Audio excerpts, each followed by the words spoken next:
శ్రావణ ఆదివార కథ తప్పకుండా వినాల్సిన కథ. శ్రావణ మాసపు ఆదివారం సూర్యనారాయణుని ఆరాధనకు అతి మంగళమైన రోజు. ఈ దినాన ఆచరించే వ్రతం అనేక జన్మల పాపాలను నశింపజేస్తుంది. ఆ వ్రత మహిమను వివరిస్తూ పరమేశ్వరుడు సనత్కుమారునికి చెప్పిన పావన కథను ఇప్పుడు మనం ఈ వీడియో ద్వారా తెలుసుకుందాం. అలాగే ఈ వీడియోను ఎక్కడా స్కిప్ చేయకుండా భక్తి శ్రద్ధలతో ఆలకించండి. సనత్కుమారుడు బ్రహ్మదేవుని మానసపుత్రుల్లో ఒకరు. ఆయన ఎప్పుడూ బాల్యరూపంలో ఉండే పరమజ్ఞాని, యోగి. లోకంలో భక్తి, ధర్మం, జ్ఞానం విస్తరించడానికి ఎల్లప్పుడూ దేవలోకాలు, మహర్షుల ఆశ్రమాలు, భూలోకాలు సంచరిస్తూ ఉంటాడు. ఈయన చెప్పే ఉపదేశం సత్యము, శ్రేయస్కరము అవుతుందని అందరూ విశ్వసిస్తుంటారు. ఒకసారి సనత్కుమారుడు కైలాసానికి చేరి పరమేశ్వరుడిని భక్తిపూర్వకంగా నమస్కరించాడు. ఆ తర్వాత ఆయన వినయంగా ఇలా అడిగాడు: ఓ దేవదేవా, ఓ భూతాల నాథ, శ్రావణ మాసంలో ఆదివారం చాలా పవిత్రమైనదని విన్నాను. ఆ రోజున చేసే వ్రతం ఎలా చేయాలి? దాని మహిమ ఏమిటి? దానివల్ల కలిగే పుణ్యం ఏమిటి? దయచేసి నాకు స్పష్టంగా చెప్పండి. నేను ఈ విషయాన్ని భూలోకంలోని భక్తులకు చెప్పాలని అనుకుంటున్నాను. అప్పుడు పరమేశ్వరుడు సనత్కుమారుని సంతోషంగా చూచి ఇలా అన్నాడు: ఓ సనత్కుమారా, మానవలోకంలో శ్రావణ మాసపు ఆదివారం అనేది అత్యంత పవిత్రమైనది. ఆ రోజున ఒక ప్రత్యేకమైన వ్రతాన్ని ఆచరించే వారికి అపారమైన పుణ్యం లభిస్తుంది. ఆ వ్రత కథను నీకు చెబుతాను. నీవు దీన్ని భూలోకంలోని భక్తులకు తెలియజేయి. పూర్వం ప్రతిష్టానపురం అనే గ్రామంలో సుకర్మ అనే పేరు కలిగిన ఒక దరిద్ర బ్రాహ్మణుడు ఉండేవాడు. అతడు భిక్షాటన చేసుకుంటూ జీవనం సాగించేవాడు. ఒకరోజు సుకర్మ భిక్షాటన చేస్తూ ఊర్లో సంచరిస్తూ ఉండగా ఒక గృహస్థుడి ఇంట్లో చాలామంది స్త్రీలు కలిసి ఆదివారం వ్రతం చేస్తున్నారు. ఆ సమయానికి సుకర్మను చూసిన ఒక స్త్రీ తాము చేసుకుంటున్న పూజాస్థలాన్ని ఒక వస్త్రంతో కప్పివేసింది.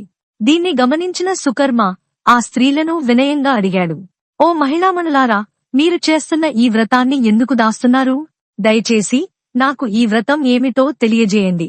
ఈ లోకంలో పరోపకారానికి మించినది మరేదీ లేదు. నేను ప్రస్తుతం దరిద్రావస్థలో ఉన్నాను.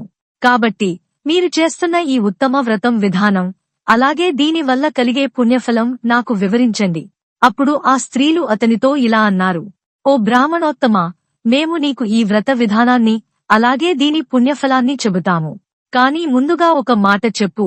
నీకు ఈ వ్రతాన్ని భక్తిహీనంగా లేదా నాస్తిక భావంతో చేయాలనిపిస్తే అస్సలు చేయకు. దానికి సుకర్మ జవాబిచ్చాడు: ఓ మహిళామణులారా, నేను ఈ వ్రతాన్ని శ్రద్ధా భక్తులతో మాత్రమే ఆచరిస్తాను. అతని మాటలు విన్న ఆ స్త్రీలలో ఒక పెద్దావిడ ముందుకు వచ్చి సుకర్మకు రవివార వ్రతం గురించి వివరించడం ప్రారంభించింది. ఓ బ్రాహ్మణోత్తమా, శ్రావణ మాసంలో శుక్లపక్షంలో వచ్చే మొదటి ఆదివారం నుండి ఈ వ్రతాన్ని ఆరంభించాలి. ఆదివారం రోజున ప్రాతకాలమే నిద్రలేచి మౌనం పాటించి చల్లని నీటితో స్నానం చేయాలి. తరువాత తమలపాకుపై ఎర్రచందనంతో సూర్యనారాయణుడి వలె 12 పరిధులు కలిగిన గోళాకారాన్ని చిత్రించాలి.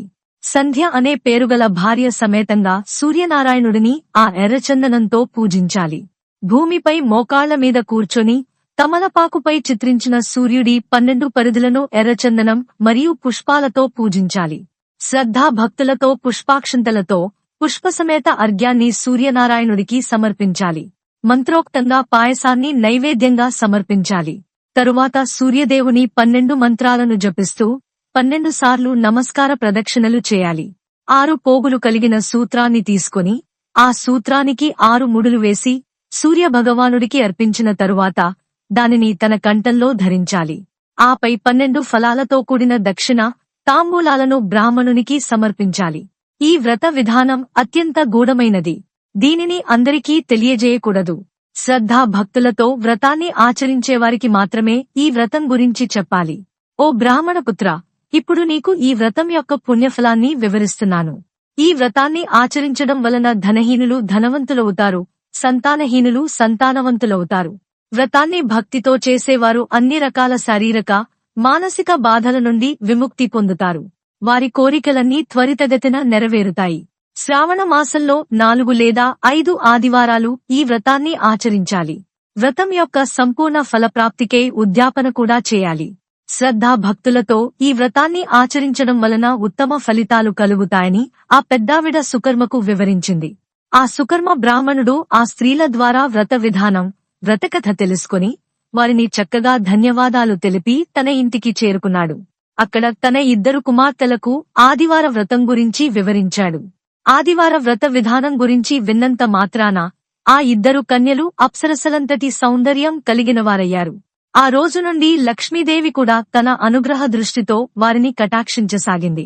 సుకర్మ అనేక మార్గాల ద్వారా ధనాన్ని సంపాదించసాగాడు. కొంతకాలానికే ఆ దేశపు మహారాజు సుకర్మ ఇంటి ముందు ప్రయాణిస్తుండగా ఆ అందమైన బ్రాహ్మణ కన్యలను చూసి మోహితుడయ్యాడు. అతడు సుకర్మ వద్దకు వచ్చి ఆ కన్యల వివాహం కోసం అభ్యర్థించాడు. సుకర్మ ప్రసన్నుడై తన 2 కుమార్తెలను మహారాజుకు ఇచ్చి వివాహం జరిపించాడు. మహారాజును పతిగా పొందిన ఆ 2 సుందరాంగనలు సుఖసంతోషాలతో, పుత్రపౌత్ర సౌభాగ్యాలతో ప్రతి సంవత్సరం నియమపూర్వకంగా శ్రావణ ఆదివార వ్రతాన్ని ఆచరిస్తూ వర్తించసాగారు. ఓ మునీంద్ర, సకలాభీష్టాలను నెరవేర్చే ఈ ఉత్తమమైన ఆదివార వ్రతం గురించి నేను నీకు వివరించాను అని పరమేశ్వరుడు సనత్కుమారునితో ఆదివార వ్రతకథను ఈ విధంగా వివరించాడు. ఇప్పుడు ఈ శ్రావణ ఆదివారం నాడు పరమపవిత్రమైన శ్రవణకుమారుని కథ గురించి తెలుసుకుందాం. ఈ కథను శ్రద్ధా భక్తులతో విన్నవారికి గొప్ప పుణ్యం లభిస్తుంది. మన చిన్ననాటి నుండి మనల్ని జాగ్రత్తగా కాపాడి, పెంచి, విద్యాబుద్ధులు నేర్పి పెద్ద చేసిన అమ్మా నాన్నలు మనం పెద్దయ్యేసరికి వయసు మీద పడతారు. క్రమంగా బలహీనులవుతారు, పనులు తాము చేసుకోలేని స్థితికి చేరుతారు. అలాంటి సమయంలో వారిని కాపాడి చూసుకోవడం, వారి ఇష్టాలను గౌరవించడం, వారికి ఇబ్బంది కలగకుండా చూసుకోవడం, అదే మన ధర్మమని శ్రవణుడు చెబుతాడు. అనగనగా రామాయణ కాలంలో పేర్లు ప్రాచుర్యం లేని ఒక ముని దంపతులు అడవిలో నివసించేవారు. వయస్సు పెరిగిపోతున్నప్పటికీ వారికి సంతానం కలగలేదు. 2 గాఢమైన తపస్సులు చేశారు, అనేక పూజలు నిర్వహించారు. చివరికి వారి కోరిక నెరవేరింది. వారికి ఒక అందమైన కుమారుడు పుట్టాడు. ఆ బిడ్డకు శ్రవణుడు అనే పేరు పెట్టారు. చాలా కాలం తర్వాత పుట్టిన కొడుకుగావడంతో అతన్ని అల్లారు ముద్దుగా పెంచారు. విధవిధాలైన విద్యలు, సత్సంగతులు నేర్పారు. అయితే శ్రవణుడికి 16 ఏళ్ల వయసు వచ్చినప్పటికే అతని తల్లిదండ్రులు పూర్తిగా వృద్ధులయ్యారు. నడక తగ్గింది, శక్తి తగ్గింది, చూపు మసకబారింది. చూస్తూ చూస్తూ వారు గుడ్డివారయ్యారు. అప్పటినుండి వారి కోసం అన్నీ శ్రవణుడే చేయాలి. ఎక్కడికైనా వెళ్లాలన్నా, ఏది కావాలన్నా అన్నీ అతడే అందించాలి. శ్రవణుడు కూడా చాలా వినయవంతుడు. తల్లిదండ్రుల కష్టాన్ని అర్థం చేసుకుని వారిని కంటికి రెప్పల్లా చూసుకునేవాడు. ఒకరోజు ఆ తల్లిదండ్రులకు ఒక కోరిక కలిగింది. కాశీకి వెళ్లాలని, గంగలో స్నానం చేసి వీలైతే అక్కడే మిగిలిపోవాలని వారు అనుకున్నారు. ఆ రోజుల్లో కాశీకి వెళ్లడం అనేది చాలా పెద్ద పని. రవాణా సౌకర్యాలు లేవు, దారులు కూడా కఠినంగా ఉండేవి. అనేక అడవులు, నదులు దాటాల్సి వచ్చేది. అంత దూరం ముసలి తల్లిదండ్రులను, పైగా చూపులేని వారిని తీసుకెళ్లడం శ్రవణుడికి ఎంత కష్టమో చెప్పక్కర్లేదు. అయినా శ్రవణుడు వారి కోరికను తిరస్కరించలేదు. ఎలాగైనా వారిని కాశీకి చేర్చాలని నిర్ణయించుకున్నాడు. దీనికోసం ఒక కావడి తయారు చేసుకున్నాడు. కావడి అంటే 5-6 అడుగుల పొడవైన గట్టి వెదురు బొంగును తీసుకుని 2 వైపులా తాళ్లతో తక్కెళ్లు కట్టి వాటిలో బరువులు పెట్టుకునేలా ఉండే ఏర్పాటును అంటారు. ఆ తక్కెళ్లలో తల్లిదండ్రులను చెరోవైపున కూర్చోబెట్టి కావడిని భుజంపై వేసుకుని శ్రవణుడు కాలినడకన ప్రయాణం మొదలుపెట్టాడు. ఎండ, వాన, అలసట ఏదీ లెక్క చేయలేదు. తనకు తెలిసింది ఒక్కటే, తల్లిదండ్రుల కోరిక తప్పక నెరవేర్చాలి. అలా కొండలు, వాగులు, వంకలు దాటుకుంటూ మెల్లగా అయోధ్య రాజ్యపు సరిహద్దులోని ఒక అడవిలోకి ప్రవేశించాడు. మధ్యాహ్నం అయ్యింది. తల్లిదండ్రులకు విపరీతంగా దాహం వేసింది. ఎక్కడైనా మంచి నీరు దొరుకుతుందేమో చూడు నాయనా అని వారు అడిగారు. సరే అని చెప్పి కావడిని కింద పెట్టి చేతిలో సొరకాయ బూర పట్టుకుని నీటికోసం బయలుదేరాడు శ్రవణుడు. కొద్ది దూరంలో ఒక సరస్సు కనిపించింది. సరస్సులోని నీరు నిర్మలంగా, నిశ్చలంగా మెరుస్తూ ఉంది. శ్రవణుడు వంగి కూర్చొని బూరలోకి నీళ్లు నింపడం మొదలుపెట్టాడు. నీళ్లు లోపలికి పోతుండగా బూర నుంచి బుడబుడా అనే శబ్దం వస్తోంది. అదే సమయంలో వేటాడుతూ అటుగా వస్తున్నాడు అయోధ్యరాజు దశరథుడు. దశరథుడు అప్పటికి ఇంకా కుర్రవాడు. ఆయన శబ్దభేది అనే ప్రత్యేకమైన విలువిద్యలో సాధన చేస్తూ ఉండేవాడు. లక్ష్యాన్ని చూడకుండా కేవలం వస్తున్న శబ్దం ఆధారంగా బాణాన్ని వదిలి లక్ష్యాన్ని ఛేదించడం, దీన్నే శబ్దభేది అంటారు. అప్పట్లో దశరథుడికి శ్రవణుడు కనబడలేదు. కాని బుడబుడా అనే నీటి శబ్దం మాత్రం వినిపించింది. ఏదో జంతువు నీళ్లు తాగుతోందేమో అని భావించి అటువైపే గురిపెట్టి బాణం విడిచాడు. ఆ బాణం నేరుగా వెళ్లి శ్రవణుడి గుండెను ఛేదించింది. హా! అంటూ కేకవేసి కింద పడిపోయాడు ఆ బాలుడు. శ్రవణుడు పెద్ద మనసున్నవాడు. తన ప్రాణాలు పోతున్నాయన్న విషయం తెలిసినా తన తల్లిదండ్రుల భవిష్యత్తే అతని మనసులో మొదటి ఆలోచన. నేను లేనంత మాత్రాన వాళ్లు ఎవరిని ఆశ్రయిస్తారు? వాళ్లు ముసలివారు, పైగా గుడ్డివారు. ఈ ఆలోచనతోనే అతని కళ్ళు మసకబారాయి. అరుపు విన్న దశరథుడి హృదయం ఒక్కసారిగా కలవరించింది. గబగబా అక్కడికి పరిగెత్తుకుని వచ్చాడు. కింద పడిపోయి కొట్టుమిట్టాడుతున్న శ్రవణుడిని చూసి కంటతడి పెట్టుకున్నాడు. సిగ్గుతో, బాధతో కుంచించుకున్నాడు. శ్రవణుడిని ఒడిలోకి ఎత్తుకుని ఏదో ప్రథమ చికిత్స చేయడానికి ప్రయత్నిస్తూ, నన్ను క్షమించు. శబ్దం విని జంతువు అనుకున్నాను. నిజంగా తప్పు జరిగింది. మళ్లీ మళ్లీ క్షమించమని కోరుతున్నాను అన్నాడు. ప్రాణాలు కరిగిపోతున్న శ్రవణుడు అతన్ని ఓదారుస్తూ, నీ తప్పు కాదు మహారాజా, దయచేసి చింతించవద్దు అన్నాడు. అతనిపై ఏమాత్రం కోపం చూపలేదు. మా అమ్మా నాన్నలు గుడ్డివారు, ముసలివారు. పూర్తిగా నా మీదే ఆధారపడి జీవిస్తున్నారు. ఇప్పుడు వాళ్లకు విపరీతంగా దాహం వేస్తోంది. వాళ్ల కోసం నీళ్లు తీసుకెళ్లడానికి ఇక్కడికి వచ్చాను. ఇంతలో ఇలా జరిగిపోయింది. నా ప్రాణాలు నిలవవు. అది పెద్ద విషయం కాదు, కాని ఇక వాళ్లు ఎలా బ్రతుకుతారు అనేదే నా బాధ అని అన్నాడు. దశరథుడు, నీ తల్లిదండ్రుల బాధ్యత నాది, నువ్వు చింతించకు. ముందుగా నీ గాయానికి చికిత్స చేయాలి అన్నాడు. కాని శ్రవణుడు తల ఊపాడు. నీరసంగా నవ్వుతూ, లాభం లేదు మహారాజా, నా ప్రాణాలు ఇంక 2 క్షణాల్లో పోతాయి. మీరు చేయగలిగేది ఒక్కటే. మీరు విడిచిన ఆ బాణం నాకు చాలా నొప్పి పెడుతోంది. దయచేసి దాన్ని లాగి తొలగించండి. అప్పుడు నా వేదన తగ్గుతుంది. నేను కాస్త సుఖంగా మరణిస్తాను. ఆ తర్వాత సొరకాయ బూరలో నీళ్లు నింపి మా అమ్మా నాన్నల దాహం తీర్చండి. వాళ్లు పాపం నా కోసం ఎదురు చూస్తూ ఉంటారు. నా మరణ వార్తను వారికి చెప్పండి. తర్వాత విధి ప్రకారం ఏం చేయాలో చేయండి అని చివరి మనవి చేశాడు. దశరథుడు బాణాన్ని బయటకు లాగగానే శ్రవణుడు ప్రాణం విడిచాడు. ఆ దృశ్యం చూసిన మహారాజు దశరథుడు తలవంచుకుని కన్నీటిలో మునిగిపోయాడు. ఆ తర్వాత ఒక నిశ్చయానికి వచ్చి శ్రవణుడి శరీరాన్ని అక్కడే విడిచి సొరకాయ బుర్రను చేతిలో పట్టుకుని శ్రవణుడి అమ్మా నాన్నల దగ్గరకు వెళ్తాడు. అడుగుల శబ్దం వినగానే, నాయనా శ్రవణ, ఇంత ఆలస్యమైంది ఏమిటిరా అని అడుగుతాడు శ్రవణుడి తండ్రి. ఇవి మా శ్రవణుడి అడుగులు కావు. ఎవరు నువ్వు అని అడుగుతుంది శ్రవణుడి తల్లి. అడుగులను బట్టి అపరిచితుడని గుర్తించినవారు. నమస్కారం తల్లి, నా పేరు దశరథుడు. మీకు ఈ నీళ్లు ఇవ్వమని పంపించాడు మీ అబ్బాయి అని సిగ్గుతో అన్నాడు దశరథుడు. మా శ్రవణుడు ఏడి? వాడికి ఏం కాలేదు కదా, వాడు ఎందుకు రాలేదు అని అనుమానంగా అడిగింది తల్లి. దశరథుడు నిజం చెప్పకుండా సొరకాయ బుర్రను వారికి అందించబోతాడు. కానీ వారు దాన్ని అందుకోలేదు. మావాడు రావాలి. వాడికి ఏదో జరిగింది. లేకపోతే ఇంతసేపు మమ్మల్ని విడిచిపెట్టి ఎప్పుడూ ఎక్కడికీ పోలేదు. నిజం చెప్పు. నువ్వే ఏదో చేశావు కదూ, ఏం చేశావో చెప్పు అని కోపంతో ఊగిపోతూ అడిగాడు శ్రవణుడి తండ్రి. ఇక చేసేదేం లేక జరిగినది మొత్తాన్ని దశరథుడు వివరించి చెప్పాడు. ఆ విషయం తెలిసిన వెంటనే శ్రవణుడి తల్లిదండ్రులు విపరీతంగా రోదించారు. అమాయకుడైన మా కుమారుడిని మా నుండి దూరం చేసిన ఈ పాపం నీకు ఊరికే పోదు. రాజా, నువ్వు కూడా మాలాగే పుత్రశోకంతో మరణిస్తావు. నీ కొడుకు నీ నుండి దూరమవుతాడు. అప్పుడు ఆ దుఃఖాన్ని భరించలేక నీ గుండె ఆగిపోతుంది. పుత్రశోకం ఏమిటో అప్పుడు కాని నీకు అర్థం కాదు అని ఆ బ్రాహ్మణులు శపించారు. దశరథుడు ఎన్ని రకాలుగా ఓరడించడానికి ప్రయత్నించినా వారు శాంతించలేదు. కొద్దిసేపట్లోనే గుండెలు పగిలేలా ఏడుస్తూ వారు చనిపోయారు. తెలిసి చేసినా తెలియక చేసినా తప్పు తప్పే. దాని ఫలితాలను అనుభవించక తప్పదు. తన తప్పును గుర్తించిన దశరథుడు శ్రవణుడికి మరియు అతని తల్లిదండ్రులకు విధి ప్రకారం అంతిమ సంస్కారాలు నిర్వహించి బరువెక్కిన హృదయంతో తిరిగి తన రాజధానికి చేరుకున్నాడు. ఆ తరువాత ఎన్నో సంవత్సరాల పాటు అతనికి పిల్లలు పుట్టలేదు. చివరకు లభించిన పుత్రుడైన శ్రీరాముడి మీద విపరీతమైన ప్రేమ పెంచుకున్నాడు దశరథుడు. అయితే రాముడు సీతతో పాటు లక్ష్మణుడితో అడవికి వెళ్లినప్పుడు ఆ బాధను భరించలేక పుత్రశోకంతో చివరికి మరణించాడు దశరథుడు. మనకు ప్రత్యక్షంగా కనిపించేటువంటి దైవం సూర్యనారాయణ మూర్తి. ఆ స్వామి గురించి ఈ రోజు ఎంత చెప్పుకున్నా కూడా తక్కువే. మరి ఈ పవిత్ర దినాన ఆ స్వామివారి గురించి పరమ పవిత్రమైన ఈ కథను భక్తి శ్రద్ధలతో వినండి. ఒకనాడు సూర్య భగవానుడికి తనకంటే శక్తివంతుడు ఈ ప్రపంచంలో మరెవరూ లేరు, తాను లేకపోతే ఈ ప్రపంచం మొత్తం చీకటిగా మారిపోతుంది అనే గర్వం కలిగింది. ఆ సమయంలో సూర్యకుమారుడైన శని భగవానుడు తన తండ్రి సూర్య భగవానుడికి నమస్కరించి ఇలా పలికాడు: తండ్రి, ఈ ప్రపంచంలో అందరికంటే శక్తివంతుడు ఒక్క పరమేశ్వరుడు మాత్రమే.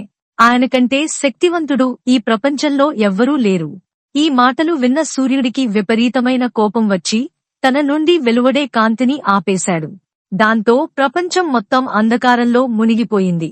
అది చూసిన శని భగవానుడు ఒక రుద్రాక్షను తీసుకువచ్చి సూర్యుడి స్థానంలో ఉంచి ఆ పరమేశ్వరుని ఆరాధించాడు.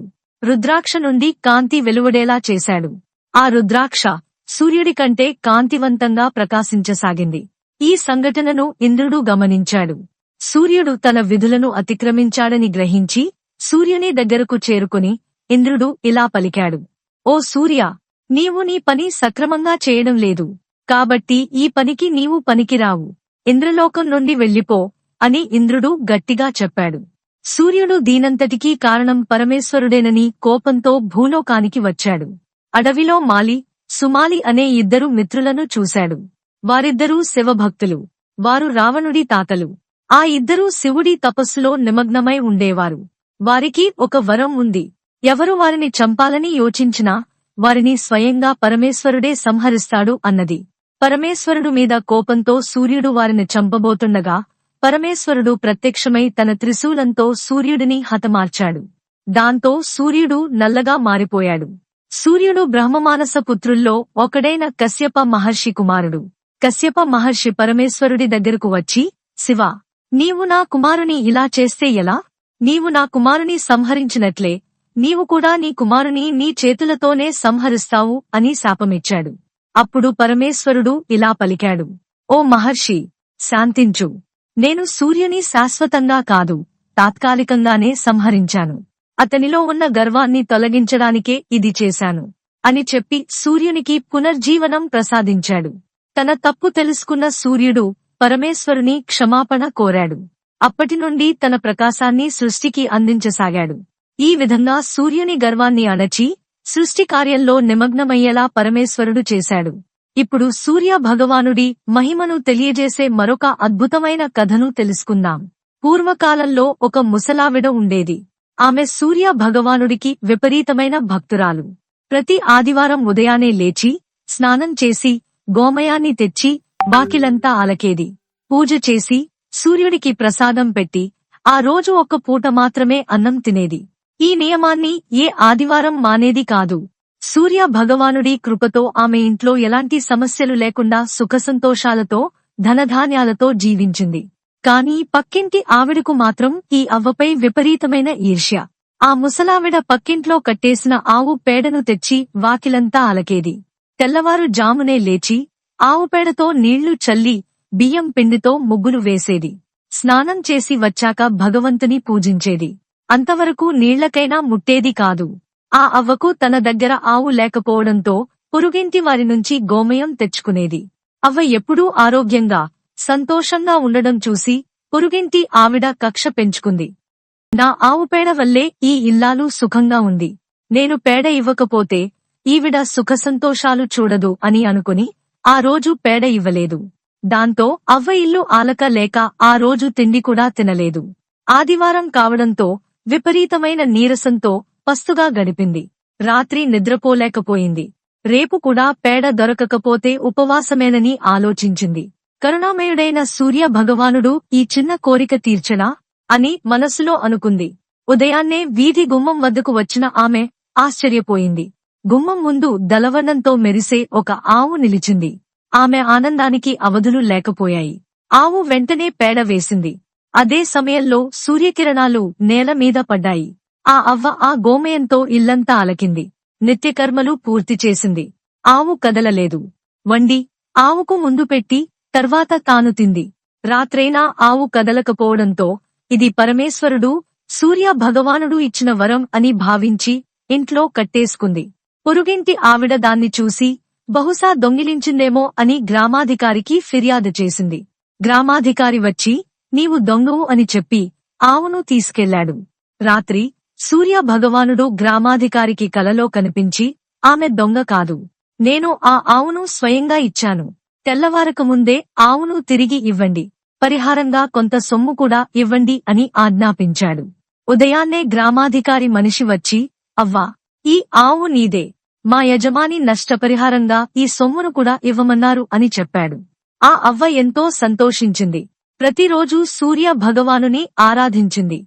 దీని ప్రభావంగా ఆ ఊర్లో గ్రామస్తులంతా ఆదివార వ్రతం చేయడం మొదలుపెట్టారు. ఎంత పవిత్రమైన, విశేషమైన ఈ కథను విన్నా, చదివినా, చెప్పినా ఎన్నో పాపాలు తొలగిపోతాయి. జన్మల పుణ్యం లభిస్తుంది. అంతేకాదు, ఈ శ్రావణ ఆదివార వ్రతకథను మనసారా విన్నా, చదివినా, చెప్పినా పాపాలు తొలగిపోతాయి, సుఖ సంపదలు కలుగుతాయి. సూర్య భగవానుని అనుగ్రహం ఎల్లప్పుడూ మన ఇళ్లలో వెలుగుతూ ఉంటుంది. శ్రావణ మాసంలో ఆదివారాలు తప్పక ఈ వ్రతాన్ని ఆచరించండి. భక్తితో పూజిస్తే ఆయురారోగ్యాలు, ఐశ్వర్యాలు మీ సొంతమవుతాయి. ఈ వీడియో గనుక మీకు నచ్చినట్లయితే ప్లీజ్ లైక్ చేసి మీ ఫ్రెండ్స్ కి షేర్ చేయండి. అలాగే మా కొత్త వీడియోస్ మీకు వెంటనే చేరాలంటే మా ఛానల్ ని సబ్స్క్రైబ్ చేసుకుని పక్కనే ఉన్నటువంటి బెల్ ఐకాన్ ని ప్రెస్ చేయండి. ధన్యవాదములు.